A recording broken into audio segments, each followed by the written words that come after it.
And if somebody ever asks me, for the vast majority of what I do I have to have surgery? The answer is no. For most orthopedic sports medicine injuries, you never have to have surgery. I think the follow-up for me is, well, what's the consequence of not having surgery? Welcome to the Motion Lab, the podcast that explores the science of movement and helps you live a stronger and healthier life. Welcome back to the Motion Lab podcast. My name's Chuck Dowell. I'm one of the physician assistants here. I'm here with Dr. Yager. Hi, I'm Craig Yager, one of the sports medicine fellowship trained surgeons here at the Colorado Springs Orthopaedic Group. I did my sports medicine fellowship down in San Diego, where we took care of some of the teams down there.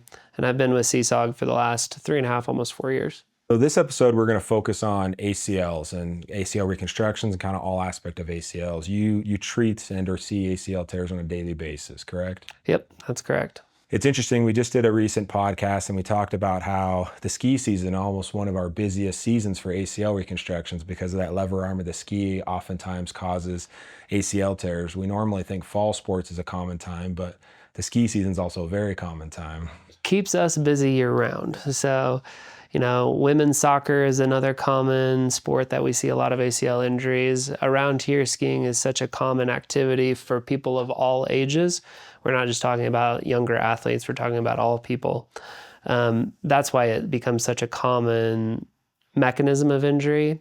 But we also see it with football players, we see it in basketball, really any activity, sometimes even stuff around the house can cause people to tear their ACLs. So when you see a patient in clinic and you're kind of breaking down for them, I think you tore your ACL. How do you discuss that with the patient? How do you explain what the ACL is, the function of the ACL in the knee? So the ACL is one of 4 ligaments in the knee, one of the 4 main primary ligaments in the knee. And the function of the ACL, which stands for the anterior cruciate ligament, it lives in the central portion of the knee and it prevents the tibia from sliding too far forward. The one thing that's a little bit different about the ACL is that it has a substantial amount of rotational stability to it. So oftentimes you can kind of describe the mechanism of the ligament by either illustrating on their physical exam what feels loose or what feels lax, or how it's commonly torn.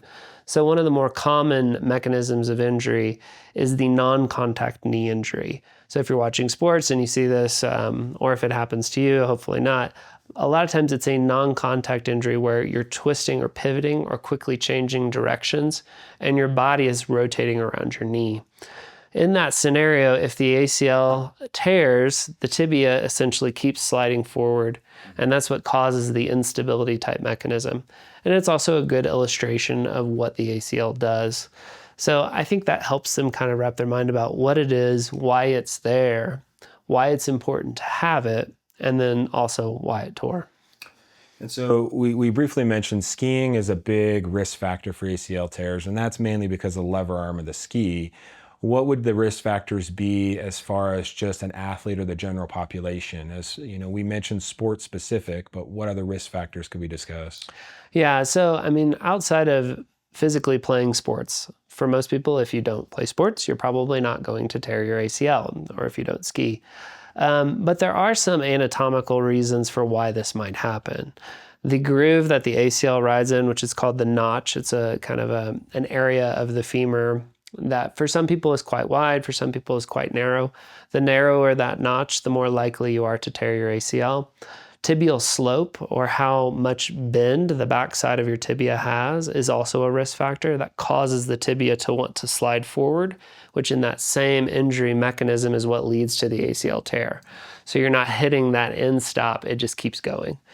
So those, and I do think certain people, especially if you're trying to recover from an injury, if you have any muscular weakness, we focus on ligaments, which are static stabilizers of the knee, meaning they don't stretch, they don't move a whole lot. But your dynamic stabilizers are also super important, primarily your quadricep.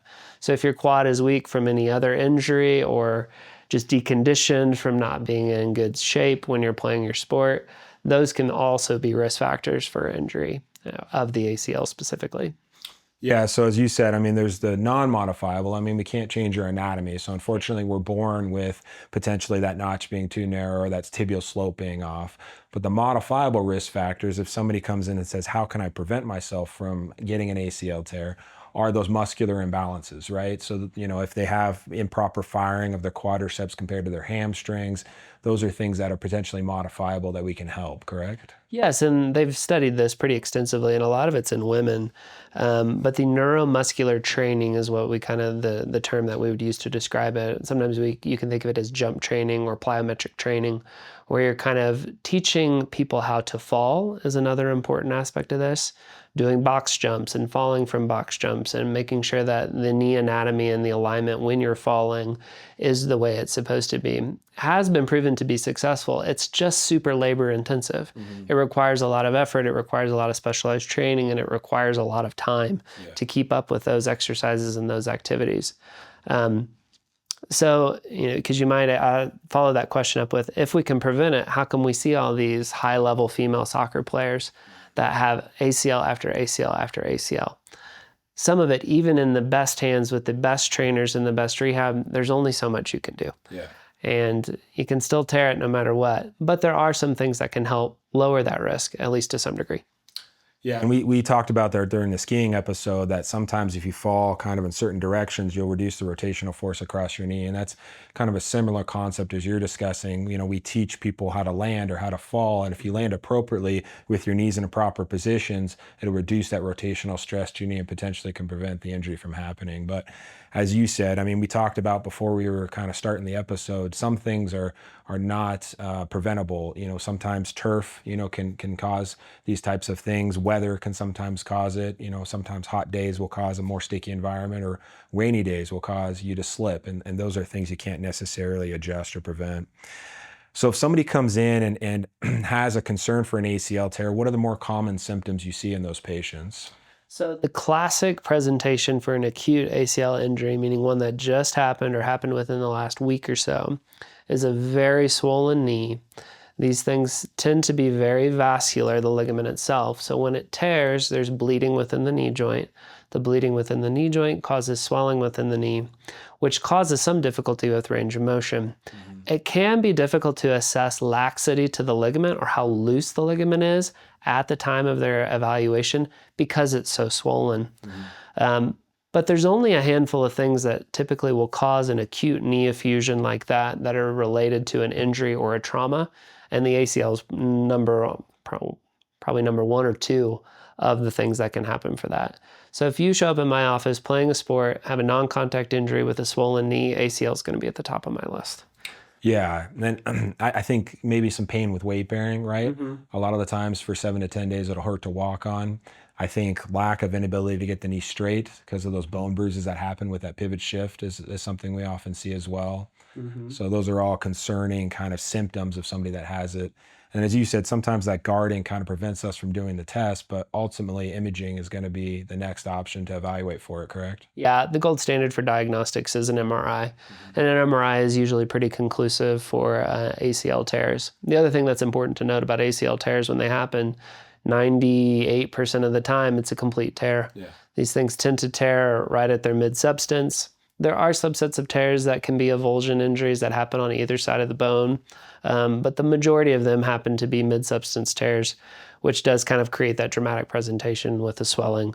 The swelling does subside, and acutely you'll have some pain with weight bearing, you'll have pain with range of motion and limitations with range of motion, but a lot of times the pain will often improve as the effusion comes away, which can lead some people to this sort of false sense of security that everything's okay.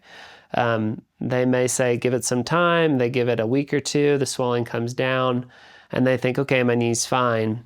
But what will persist and really come to the forefront in that situation is the instability. And that's when they'll notice if they're changing directions that the knee still wants to give way, they can't trust it. Even in simple activities of daily living, I always use the example of you're trying to leave your house and you forget your keys, so you quickly try to pivot, and then you just feel your knee give out on you. Yeah. I was just going to say, it's interesting the variety of presentations we get, because I've had a lot of patients who come in like that. They walk in fairly, normally, not a significant limp, not a huge swelling inside their knee.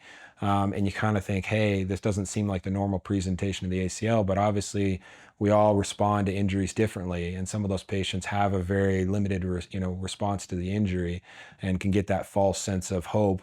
We don't use the ACL during straightforward activities. I've had patients that can jog and do fairly comfortable, but as soon as you said, they try to they try to pivot or turn a corner. I'll have to edit that one out. As soon as they try to pivot or turn a corner, they start to notice that instability sensation. Yeah, even outside running. I mean, around here, trail running is a really popular sport in the summertime, and that can be really difficult for people that are ACL deficient. But even running outside, yes, maybe you're fine in a straight line, but if a car's coming or you got to stop or you need to quickly get out of the way of someone, those are the times that you'll notice instability.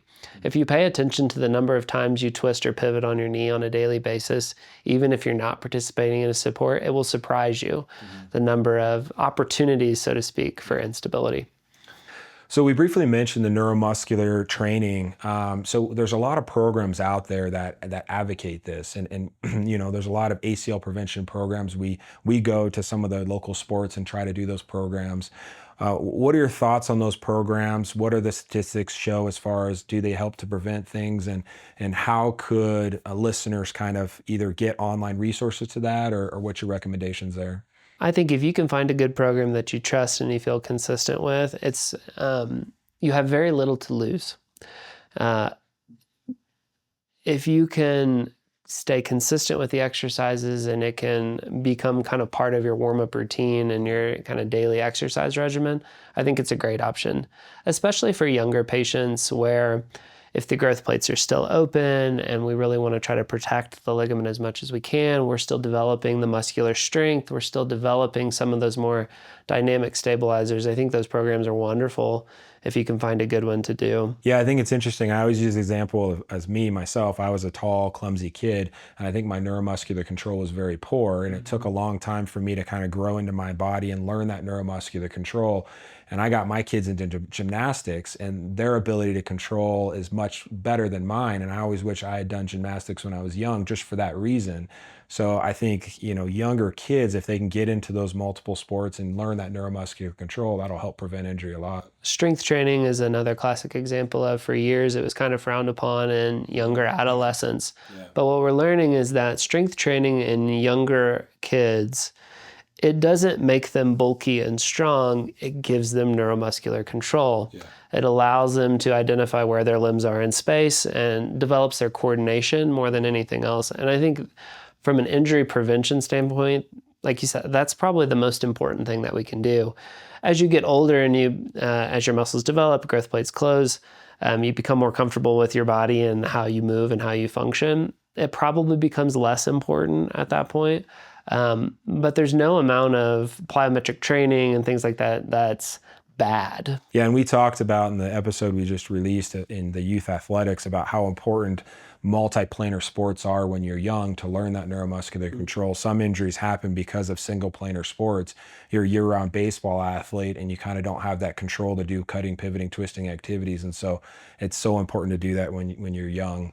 As far as an ACL tear, does it have to be fixed? Like, what's your conversation when somebody comes in and says, do I have to have surgery? I think my conversation, if somebody ever asks me, for the vast majority of what I do I have to have surgery? The answer is no.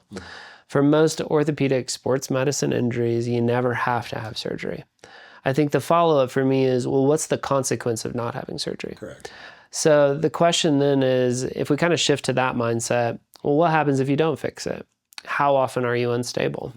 Does this happen to you on a daily basis? What activities do you like to do? Do you want to ski? Do you want to do trail running? Are you unstable, even if you don't want to do the sports? Are you unstable in your daily life? Are you unstable around the house when you're cleaning or vacuuming or whatever? The number of people that will describe instability episodes or incidences purely doing normal activities of daily living is very high.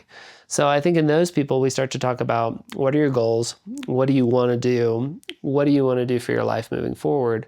And if instability is a limiting factor, then we start talking about surgery for the ACL. But no, you certainly don't have to fix it. I've had people where we've tried not to fix it, even in older patients, and they've come back and said, you know what, I'm still unstable and I want to have it done. Yeah, it's pretty rare, I feel like, that you can get away with not having an ACL. Some people have inherent stability. One of the orthopedic surgeons I worked with before, kind of my mentor I worked with for a long time, he tore his ACL when he was young and never had it fixed. And he could play hockey, he could ski, he could do everything on it, and he had no instability episodes. But he had that natural inherent stability, probably didn't have that posterior slope. He kind of had all the anatomical risk factors, didn't have any anatomical risk factors. And so that's probably why he did so well. But that's a very small subgroup. Yeah, and he probably had really strong quadriceps, and I think you can make up for a lot with strength. And we talk about that relationship in clinic all the time between instability and strength. So, and how do you use those two things and kind of work at odds to one another? So the more unstable you are, the stronger I want you to become, because it helps hold those joints stable and really focuses on those dynamic stabilizers. Right. And that comes into play a lot in the shoulder too, right? Because the dynamic stabilizers are so important, and we can train those dynamic stabilizers. That's a modifiable, thing we can train. The static stabilizers we can't fix. And so if we've stretched out those ligaments, sometimes those dynamic stabilizers can provide enough stability where they can do well. What are the latest advancements as far as ACL repairs? What have you seen over the last few years as far as how we fix them and what the new generation is? I think, we've been definitely developing our soft tissue graft constructs for years, and I would probably say it's still technically the gold standard today is a bone patellar tendon bone graft, where we harvest a piece of bone from the kneecap and a piece of bone from the tibia and use that to rebuild or reconstruct a new ligament.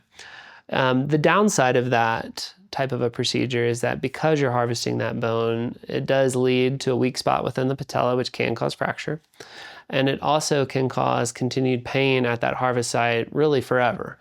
So some people will continue to report difficulty with kneeling on it. They'll have pain over that anterior aspect of the knee. So we've done soft tissue grafts for a long time as well, primarily using the hamstring tendon. And there's been plenty of people that have had phenomenal results with that type of a procedure as well.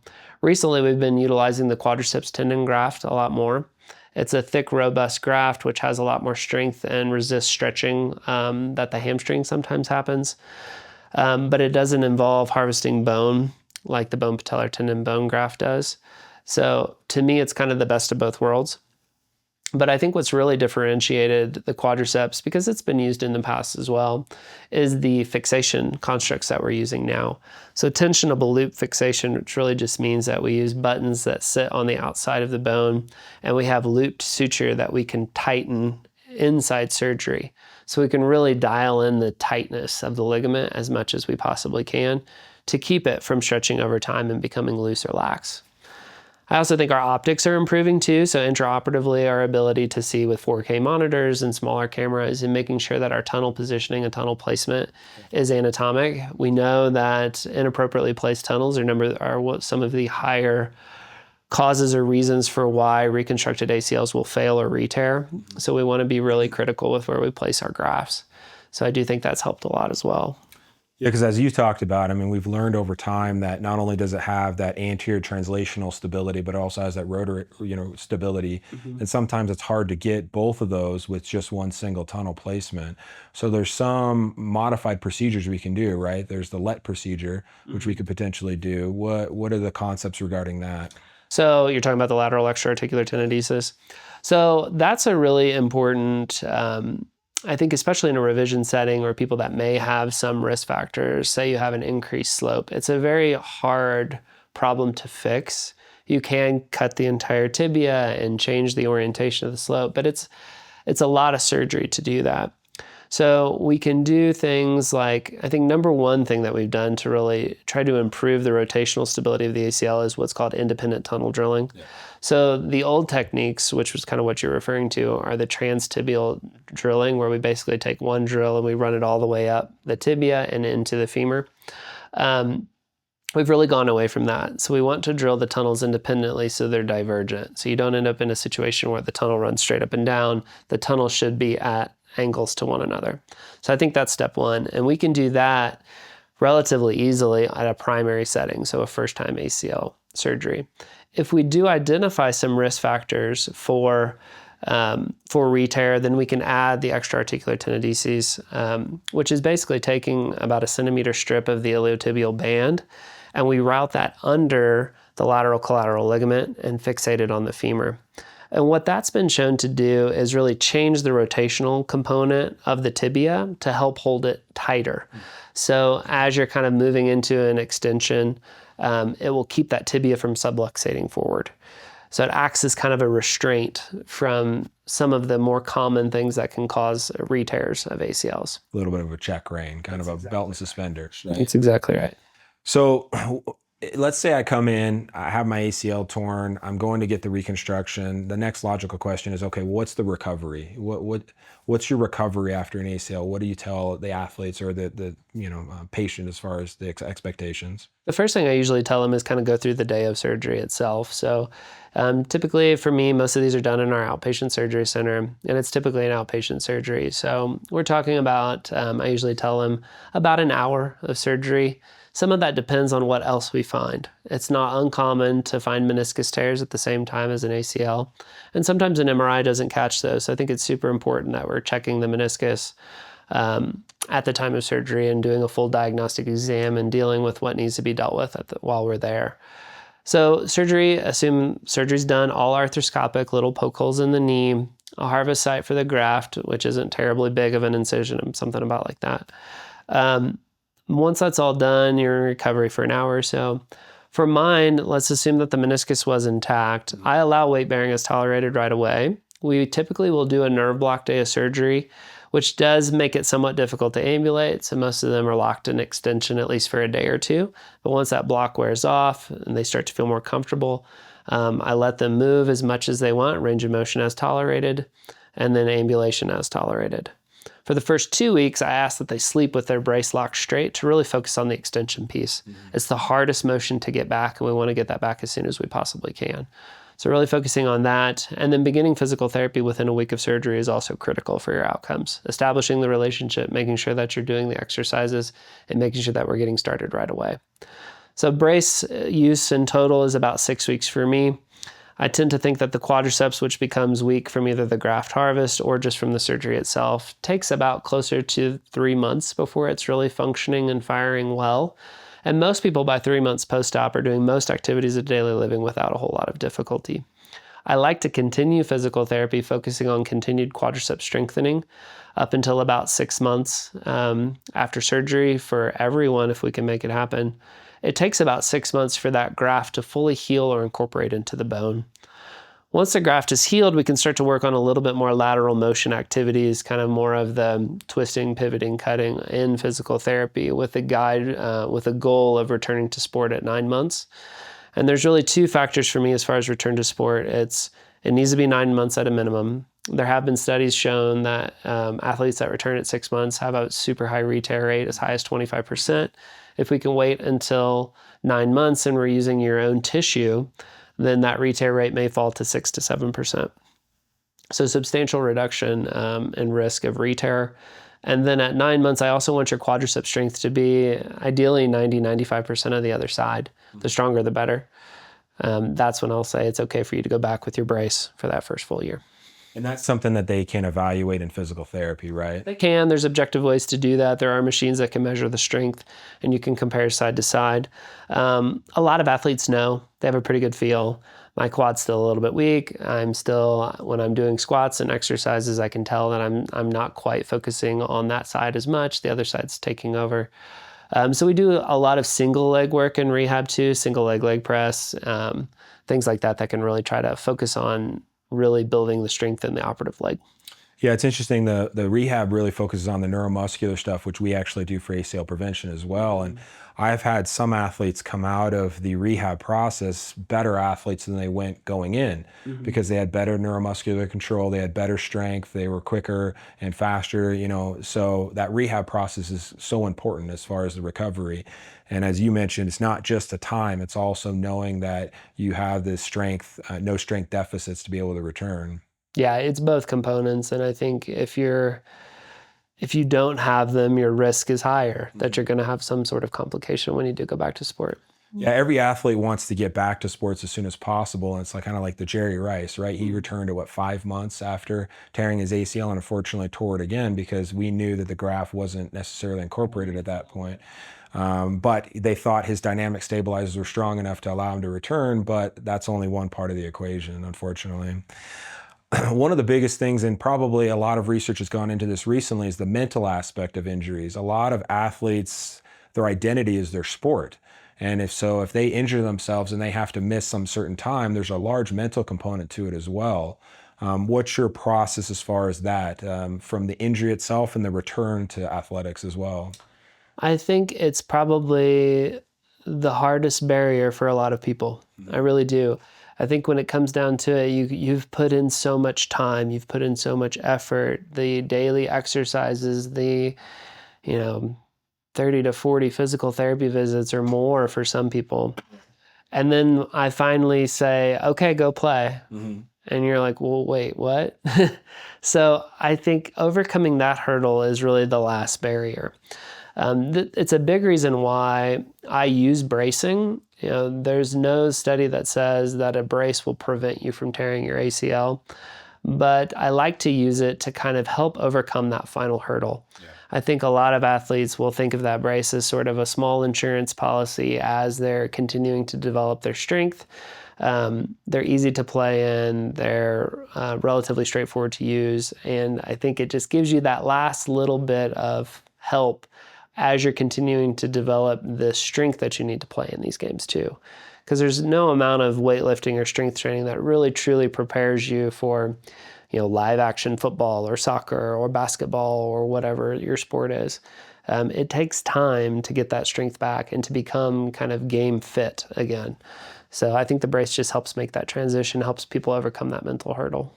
Yeah, and unfortunately, no matter how much physical therapy you do, cutting, pivoting exercise you do, there's nothing like actually playing in the game. And so, as you mentioned, before we started, sometimes there's some hesitation initially going back to playing, and that first part of the season or first season is always not quite as good as they would like it to be until they build up that confidence to be able to play at full speed. They need to be able to forget about it. Yeah. You need to be able to play the game without thinking about it. And that's part of playing injured, and any athlete's played injured to some degree. And you know how hard that is when you're worried about your injury to also fulfill your role in the team. So moving past the I'm still recovering to I'm recovered and can play at the same level of speed and ability that I played before, it's a time thing. And you see it in pro athletes all the time. If you watch people that are recovering from a torn ACL when they come back to their professional sport, they're not the same athlete for several games to even several months until they've really learned to trust their reconstructed knee. Yeah. Well, I appreciate your time today. Thank you I know you got a busy day, but thank you for sitting down and talking about ACLs with us. So if somebody has a concern for an ACL injury, how can they get a hold of you? How can they get in to see you? Call our office, ask for me directly. I'm happy to get people in to be seen as quickly as we can. Obviously, these are traumatic injuries, so the quicker you can get some answers, the easier it is for you and for your family. So. Yeah. And then I'm part of the Express Care, so that's a walk-in clinic. So if you're having trouble getting a hold of Dr. Yager's office, you can come in and see us. We can get you set up for the MRI and get him to see you for the follow-up, and you can kind of take things from there. That sounds great. Beautiful. Well, thank you for your time. I appreciate it. Happy to help.